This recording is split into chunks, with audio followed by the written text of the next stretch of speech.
BFM Business, Tech RH, la start-up du jour.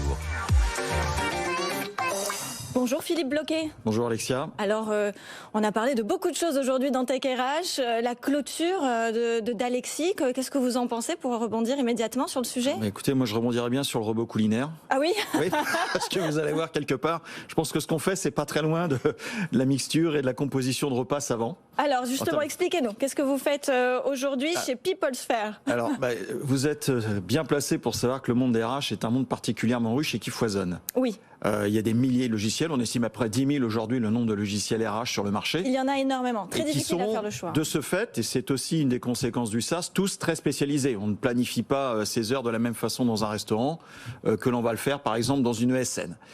Et puis on ne recrute pas un chef magasinier comme on recruterait un développeur Java par exemple. Donc quand vous êtes une entreprise, si vous voulez bien faire votre activité, vous allez devoir quelque part vous équiper d'un certain nombre de ces briques. Une brique pour recruter et dans le même métier, peut-être même plusieurs briques.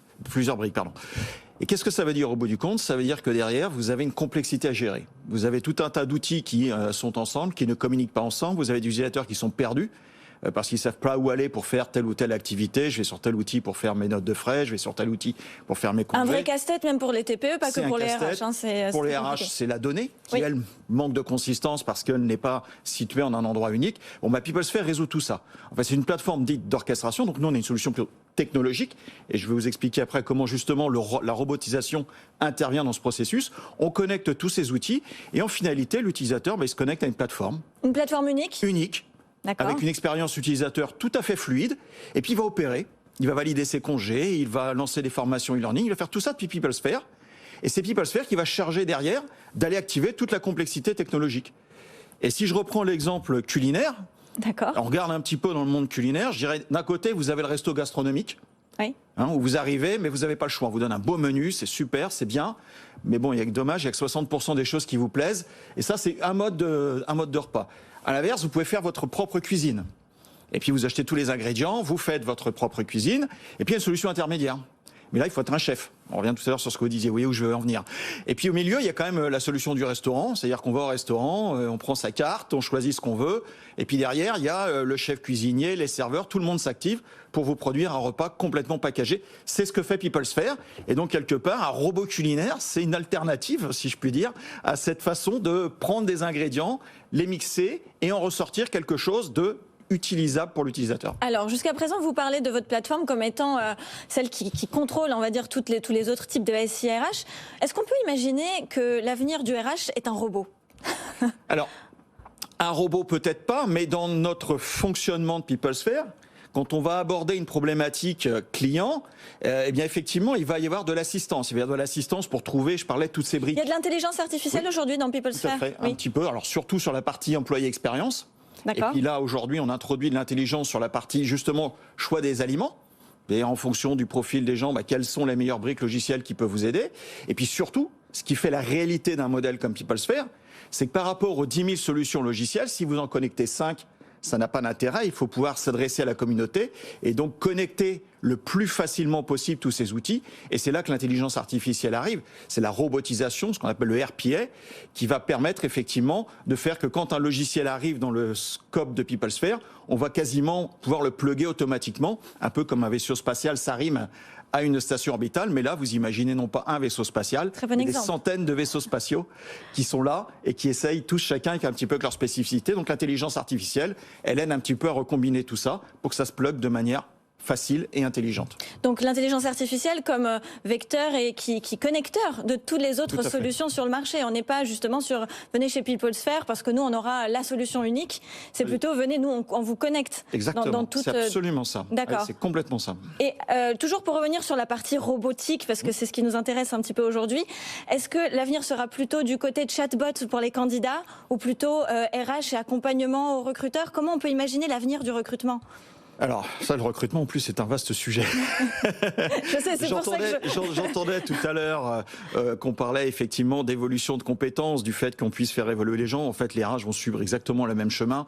Nous-mêmes, on révolutionne aujourd'hui nos processus de recrutement. Les chatbots, les algorithmes ne sont là que pour simplifier le processus. Essayer de disséquer un petit peu les éléments qui peuvent être disséqués facilement. Derrière, par contre, il y a les soft skills. Il y a comment va-t-on s'adapter à un contexte d'entreprise. Et c'est là que reste l'humain, quelque part. Moi, je ne considère pas qu'il n'y a pas de process humain dans un processus de recrutement, mais ça, en gros, aujourd'hui, ça débroussaille. Moi, je vois le chatbot comme un élément facile aussi pour le collaborateur. On parlait d'insertion tout à l'heure, nous avons des clients dans le monde de l'insertion. C'est vrai que le chatbot, c'est un petit côté facile, parce qu'en plus, on peut lui parler. Et ça, c'est une dimension importante par rapport à l'écrit. On a des populations pour lesquelles c'est parfois difficile. C'est très bien de le souligner. On peut parler, on peut lui parler, il peut pouvoir répondre. Donc ça, c'est un élément important.